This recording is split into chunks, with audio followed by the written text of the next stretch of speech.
Before I introduce Dr. Maureen, who's going to be giving us Using What We Know, I just wanted to make reference, that the winner of the new car was going to be sitting there, but didn't happen today. I know this front row actually is the best place to sleep, if you're wondering, because from here we can't see anyone in the front row. But anyway, that's another story. All right. Good morning again. How are you since the last time we talked? Yes? Yes. It has been a momentous week, an absolutely momentous week for everyone in the religious science movement. There were about 600 people, and I see Jeffrey Sinden is here this morning, but Wesley and I and Jeffrey are the only three people who were there from this center who are here this morning. The rest of them are worn out from last week. Wesley pardon? Oh, he is. He's hiding, though, back there. I didn't see him. I thought maybe he was having a snooze as he was leaning over there. Stephen Brabant, monumental moment for him as treasurer, and Steve Burton as treasurer for the United Centers for Spiritual Living. They traded spaces and gave reports to both organizations this past week, and they were good reports. It's a good thing that we are joining not only in consciousness, but physically, mentally, emotionally, and spiritually, we're ready to do this.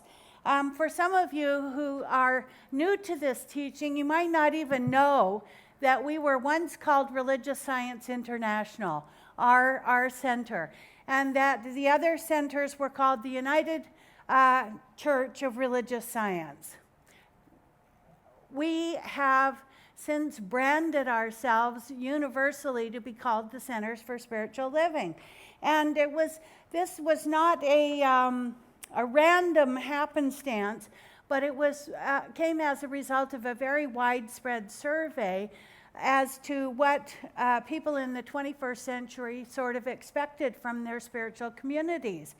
And both factions voted, as Wesley said, to reunite as the Centers for Spiritual Living, and in January 2012, it will be official.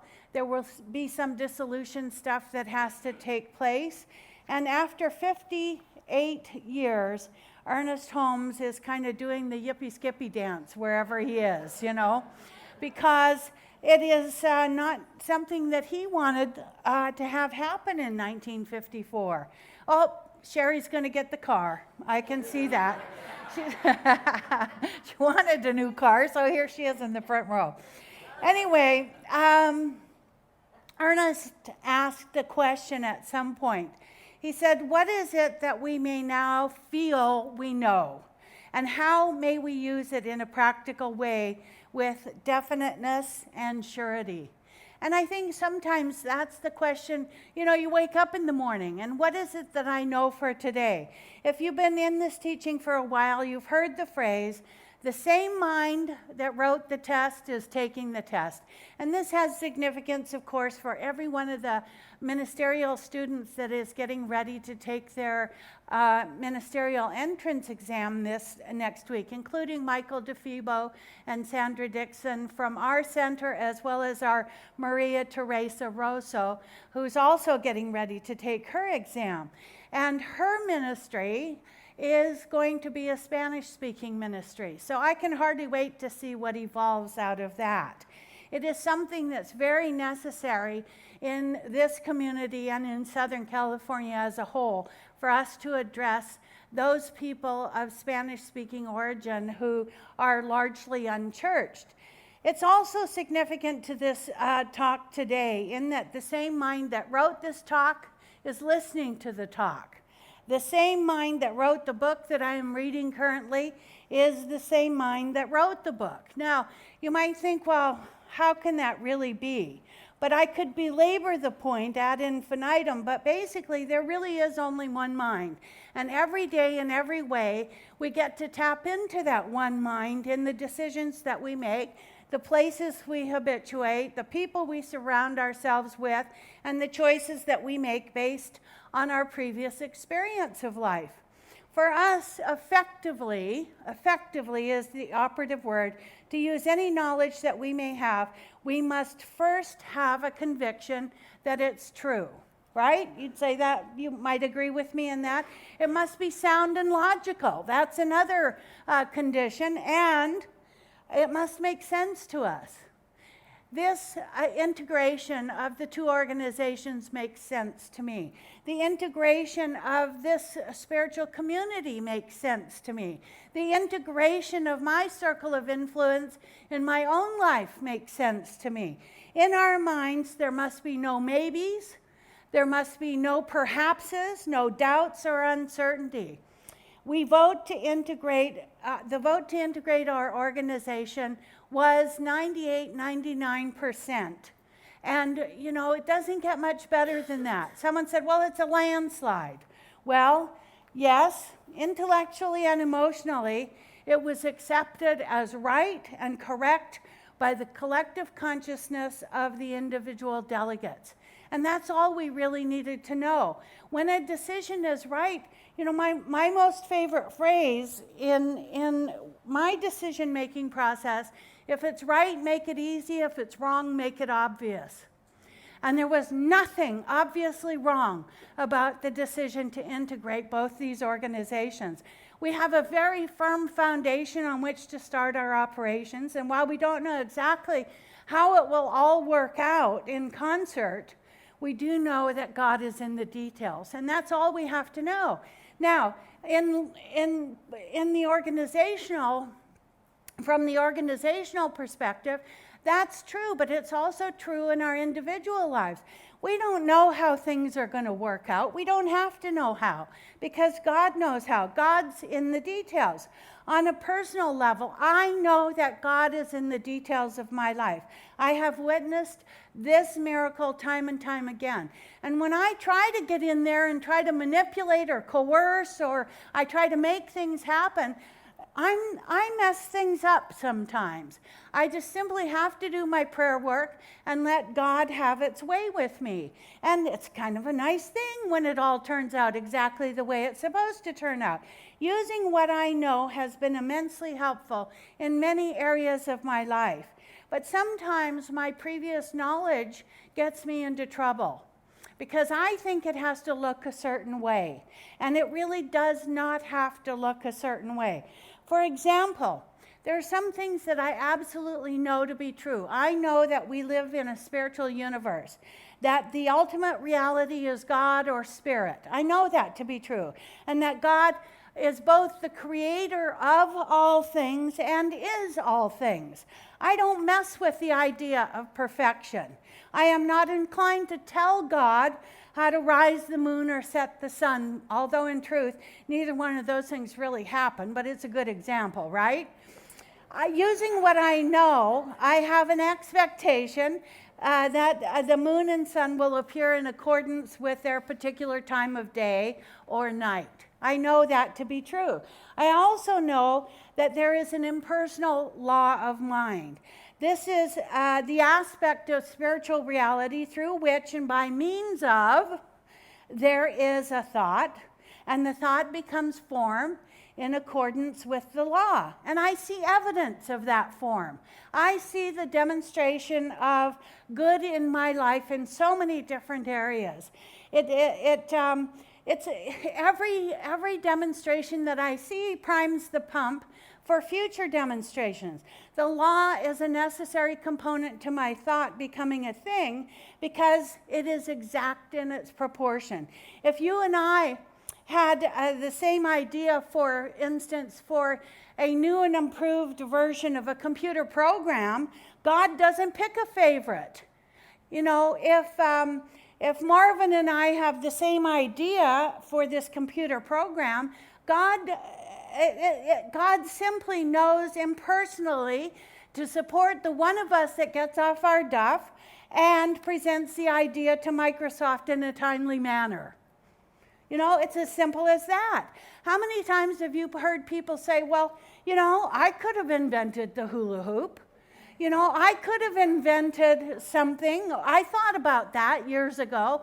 Well, you know, the one who actually treats and moves their feet in the direction of that goal is the one that gets the prize. And I'd love to know that hula hoop family. I mean, would be nice if they were members of our congregation. I planted a tulip bulb in my garden in November, let it alone, and in March sometime, a tulip shows up. I don't really have to do anything. Maybe it rains on it a little bit. Maybe I look out and see what's happening every once in a while, but I don't dig it up and look at it and agonize over it. I just let the tulip become a tulip. And I don't get an onion. I don't get broccoli. I get tulips. I planted a tulip bulb. That's what I get. I also know that God, a spiritual reality, is presence and person to each one of us here today. God is in the midst of us. God is what we are. That infinite presence is personalized at the center of our being. It is a warm, colorful, loving, and joyous presence. Now, warm, colorful, loving, and joyous. That could be characteristics of any one person here. How many people here know someone here who is warm, loving, and joyous? Yeah, there you go. Those of you who didn't put up your hands, what have you been doing? You haven't been coming to fellowship. I know that each person here is warm, colorful, loving, and joyous. Every one of the truths I've just mentioned add up to the inescapable conclusion that God is what we are. We are of like nature to God, and we are creative in the same way that God is creative. It's warm for other people this morning in here, huh? Yeah. I see the women's fanning themselves. So armed with this information, this is what I know. This is what I know unequivocally. We can do anything, we can be anything, thank you, Wesley, and we can have anything because we are the expression and the activity of God in form. We can be anything, we can do anything, and we can have anything. Now, that sounds like winning the lottery, doesn't it, in some form? But it's actually our reality in a greater form. It is our reality. Remember last week I told you that we were all in a tribe? If you weren't here last Sunday, that was a really good talk. So you might want to buy it. Oh, that's so self-serving, isn't it? It's just so self-serving. So you're all my tribe. We're all fellow tribesmen. And we're a bonded community called the Center for Spiritual Living Westlake Village. Brian Swim, who is a frequent writer for the Institute of Noetic Sciences, said this. He said, "The universe is not a collection of dead objects." I'm so grateful. But is, he didn't say the grateful part, I put that in there, but is rather a seamless whole community made up of cosmos-related subjects.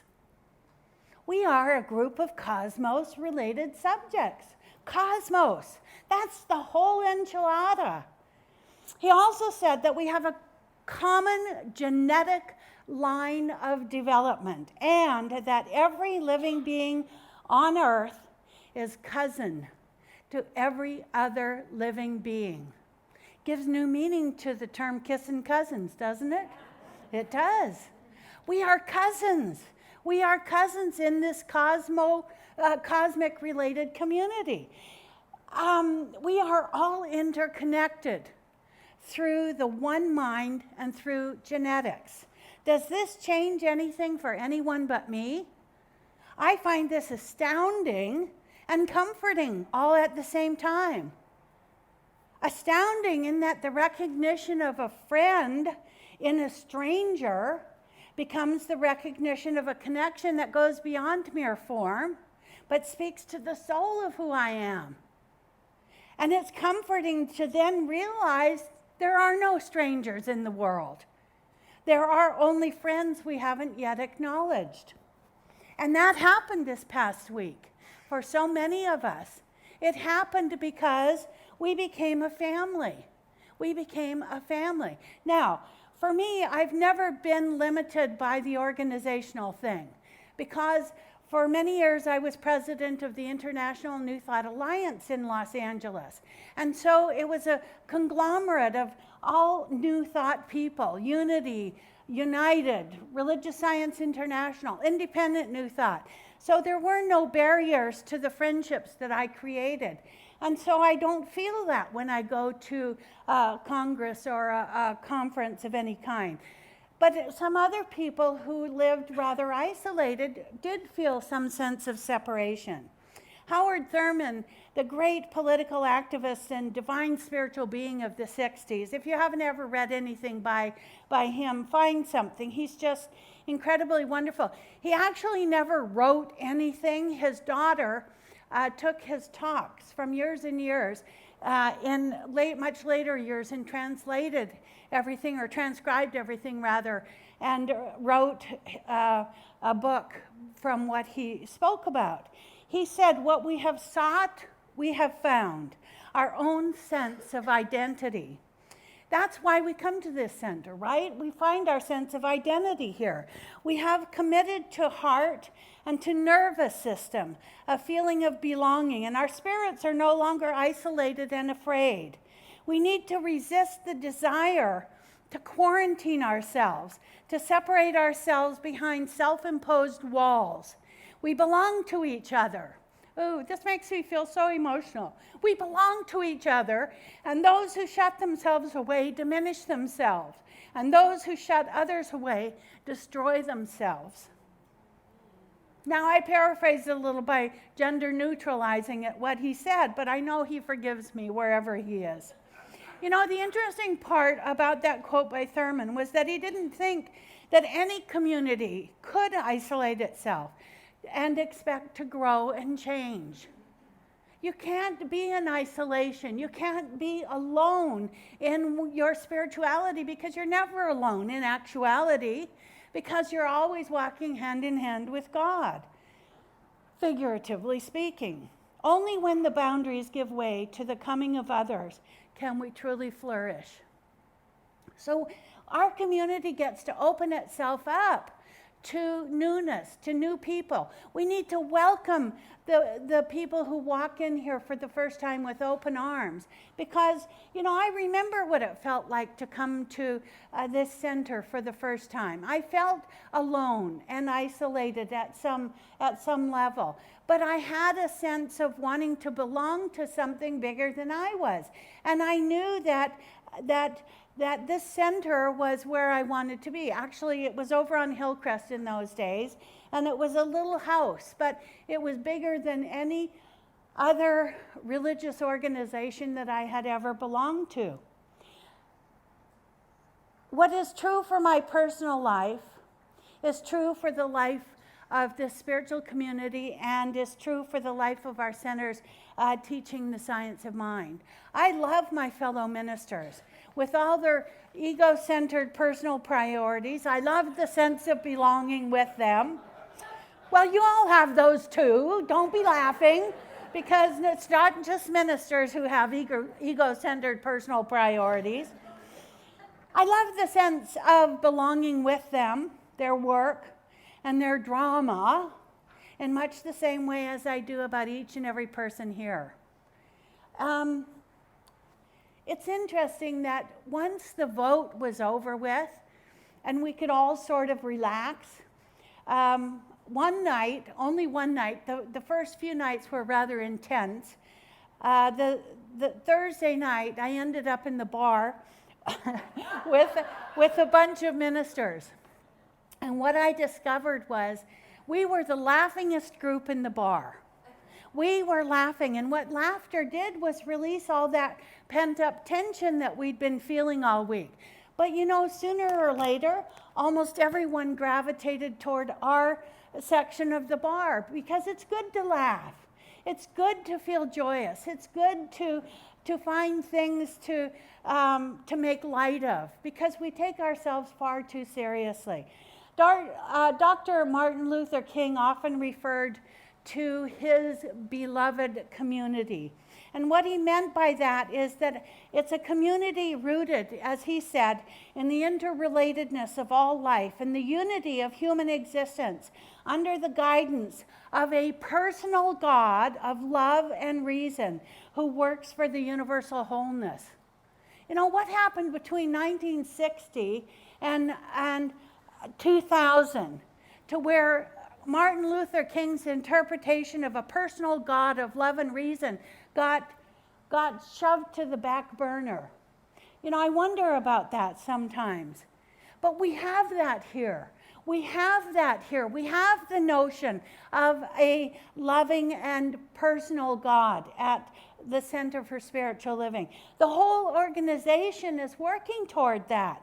Using what I know as the model for what we do here, our organization cannot fail in its efforts to integrate fully and completely because the intention behind the endeavor is pure and positive and has great potential. It's a done deal as far as I'm concerned.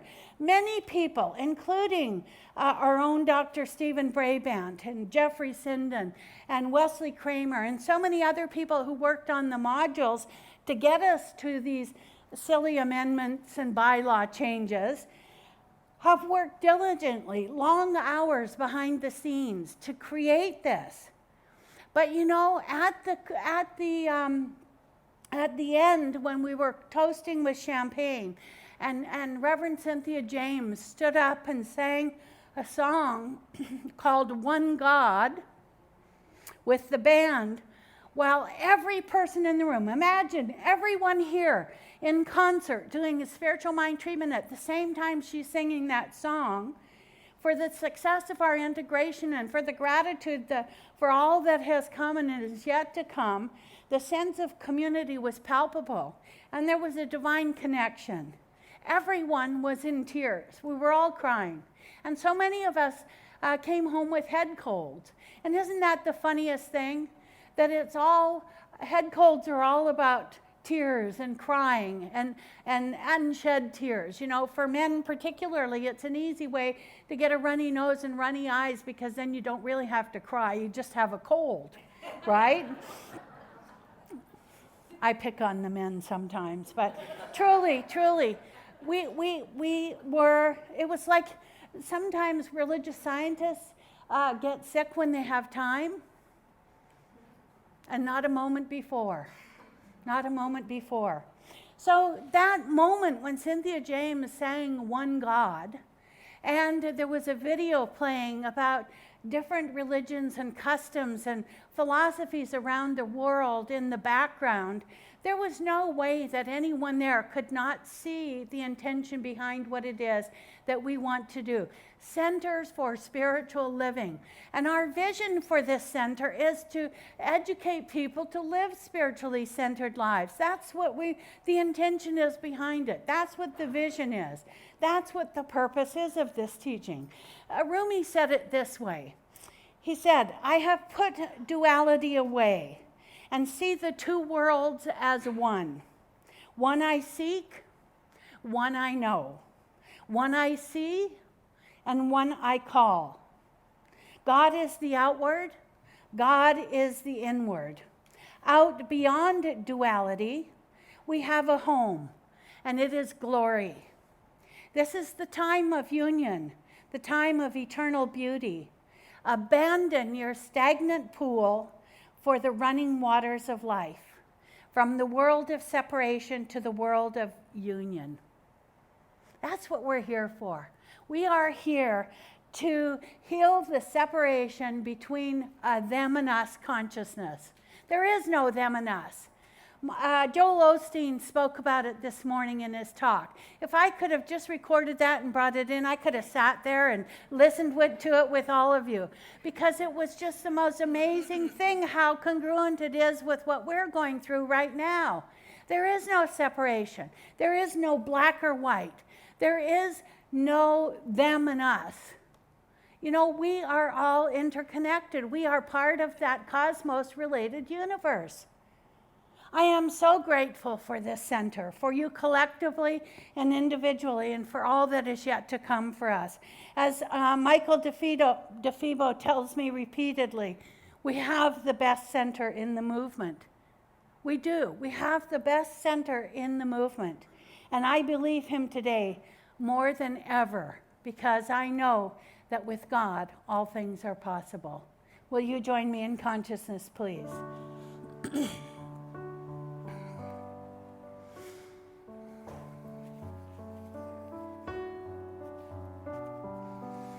And so, using what I know today, I speak this truth in the first person for all here present. Using what I know, using what has served me in the past to create the present moment experience. Using what I know about the power and presence of God in my life. Using what I know as a kind and loving individual. I recognize in myself those qualities of being today that I know serve me well, that I am loving, supportive, generous, kind, truthful.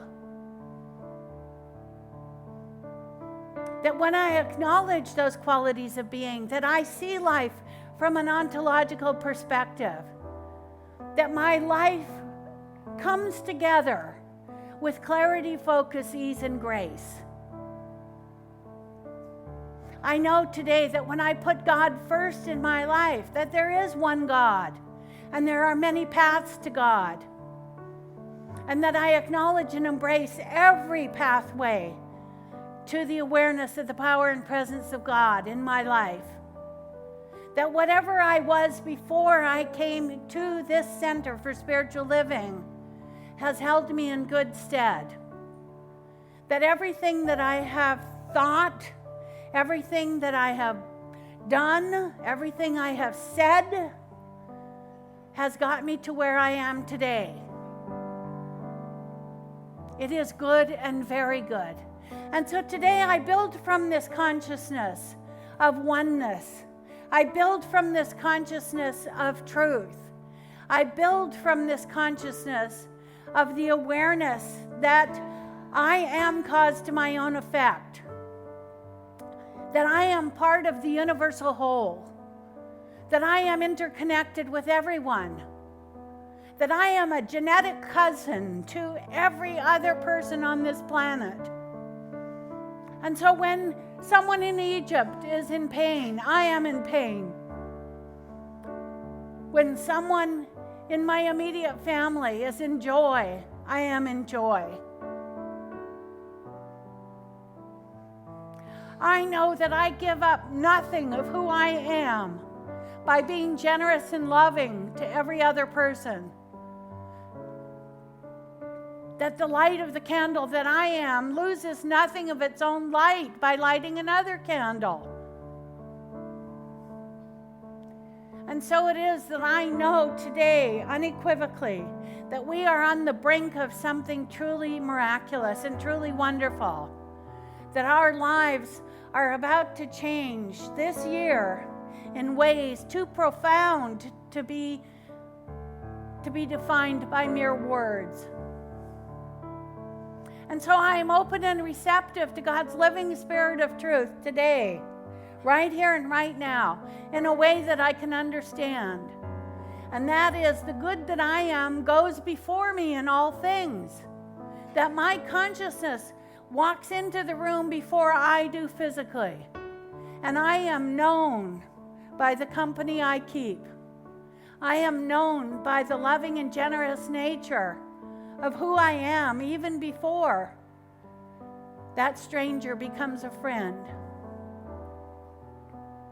And so I know this truth for every one of us today, that we truly are on the threshold of change for good, change for God. I know today is the beginning of something grand and glorious. and that I get out of the way. I absolutely get my ego out of the way, and I let God have its way with me, because God knows for me what I can't possibly know for myself yet. And as I become aware of the good that God has in store for me, it grows in my life exponentially. And I am blessed in ways that I couldn't have guessed. I couldn't have determined. And I couldn't have known. I let go and I let love enter my life. And I become the loving, loving, loving presence that God created me to be. And I just simply allow my life to take form in such a beautiful and profound way that while I am here, I live, and I live life to the fullest. And that my life is predicated in a truth so profound that God is all there is, and there is nothing else that I need to know. I accept this, I embrace it, I hold it close to my heart, and it becomes who I am. And it is good and very good. I am you and you are me. You're the one whose face I see. I am you and you are me. You are my reflection.